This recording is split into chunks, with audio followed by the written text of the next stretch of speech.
Hey guys, what's up? It's the Culture Detective here investigating your favorite job interviews. Yes, I just did my first job interview ever in my life, and today I'm going to be doing a pretty special movie review on my experience in the new Beverly Cinema, which is a cinema built in Los Angeles in the 1920s, but since 2007 it is owned by Quentin Tarantino. Now, of course, every time I film something, my roommate has to be out there. So yesterday, I spent about 1.5 hours taking 3 buses all the way to downtown LA to watch two Hong Kong films, two really obscure Hong Kong films from 1988. And it is shown on a big screen in 35mm projection in New Beverly Cinema. Now, yeah, this is the first time I've ever been to that cinema before. Now, aside from this cinema, I've been to several other revival houses in Los Angeles. Of course, you get the Aero Theater, which is one of the best there is. You get the landmark New Art and the landmark Westwood. You get Academy Museum, which plays a lot of old classic films from time to time. But this is my first time going to New Bev. And yeah, given that I've been getting a lot into Hong Kong cinema because I'm a Hong Konger, and also this might be my only chance ever in my whole life to watch this movie. And not only that, it's on 35mm. Of course, I have to watch it. So, oh my God! Like before going through the front doors of the cinema, like about maybe 30 steps away, I can already smell the popcorn and I can already feel the film bro elitist vibe from this cinema. Right off the bat, in the very front of the cinema, it says no phone, no video, which makes sense. People should not record in the cinema. That is bad and against the law, but usually I would secretly take a photo or something. And I did that several times, and usually I'm very stealthy, but at some point after I arrived, I started taking photos, and somebody went up to me and said, "Sorry, that's not allowed." And I'm like, okay, sorry, you know. I'm sorry, this is not allowed. But yeah, they're really serious about no phones. This is film enjoyment only. And another thing about the cinema is that out of all the theaters I've been to, this one feels the liveliest. The entire theater would be packed and people would be reading, people would be chatting and laughing before the movie begins. It's super freaking lively. It's so Tarantino, you can't really escape it. So, oh boy. And yeah, it's pretty crazy and I really enjoy that.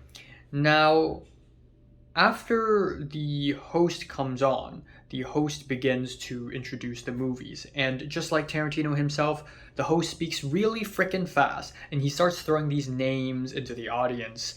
Oh yeah, you know, these two Hong Kong movies are directed by blah blah blah blah blah and it stars blah blah blah blah blah. You may know this actor from blah blah blah blah blah. Oh yeah, this is Johnny To. You may know Johnny To from other movies like Election and oh, something about Choi Hark, something about Maggie Cheung. And I'm just thinking, I bet a good chunk of the audience don't even know who these people are. But I'm a Hong Konger, so I know who these people are. And in fact, it's funny because I might be the only Hong Konger in the entire audience. In fact, I may be the only Asian person in the entire audience. Most of the people in that theater are white, which is hilarious. But and they're not just like your generic white people. They're very like filmy. You can tell they're film bros with the long hair, with the facial hair, with the glasses, with the books and the cigarettes in their hands. It's all so freaking filmy. Oh my God. Anybody here seen The Big Heat already? Yeah. Not too many. All right, you guys are for a treat who have not seen it. Anybody seen Edge of Darkness?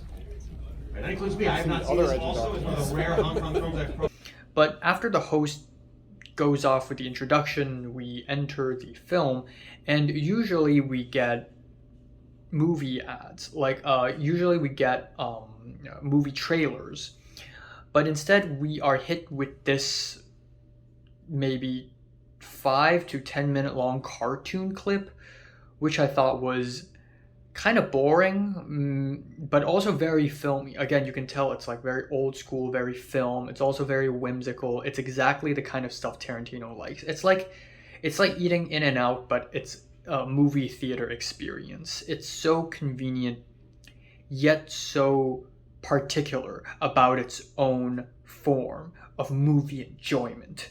And then after that, we get the movie previews. And wow, I am personally impressed because they somehow found 2 mega sized trailers, each trailer about 5 minutes long, for 2 very obscure Hong Kong films. They're so extremely obscure. I don't think I'll ever be able to see them. And also, they have no subtitles. So the audience member are laughing whenever there's slapstick comedy, whenever somebody falls down or explodes. But whenever there's dialogue in those trailers, the audience doesn't know a single thing. Only I do.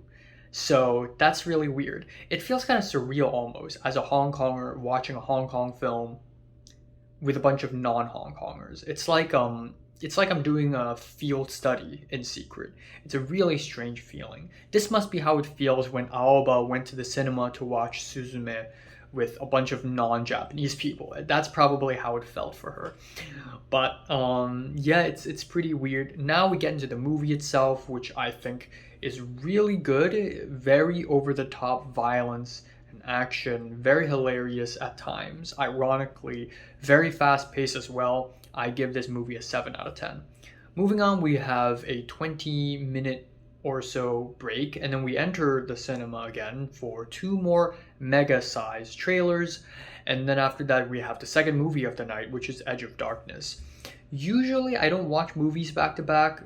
I like the idea of double features, but if it's 2 movies of similar vibes and from the same year and from the same genre, it would just feel like another helping of the same. Like, I would rather do a double feature where it's 2 extremely different genres, like 2 extremely different styles, so that it's like a refreshing movie flip of the coin experience. But either way, I had to watch it because I feel like if I don't watch it today, I'll never be able to watch it again in my life. Because how the hell did they even get their hands on this roll of film? Did someone in Hong Kong ship that roll of film all the way to Los Angeles so that the new Bev could project it, and then they ship all the way back to Hong Kong? Like, what's going on? Is this roll of film going through a bit of an American tour? Like, is it going to go to San Francisco after this? Like, what's gonna happen? I don't know.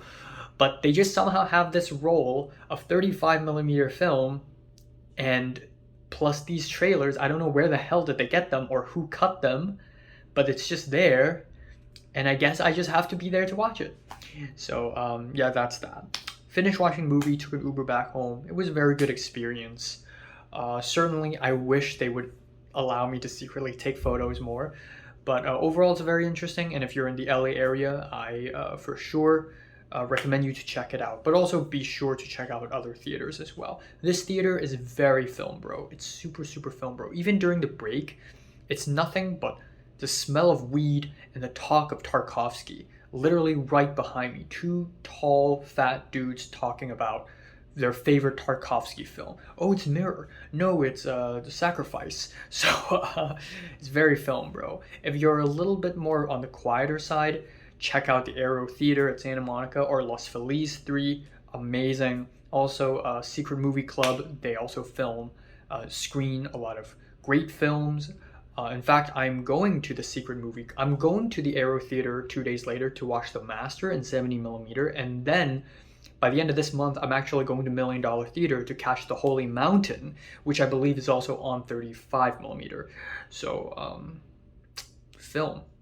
Exquisite. Yes.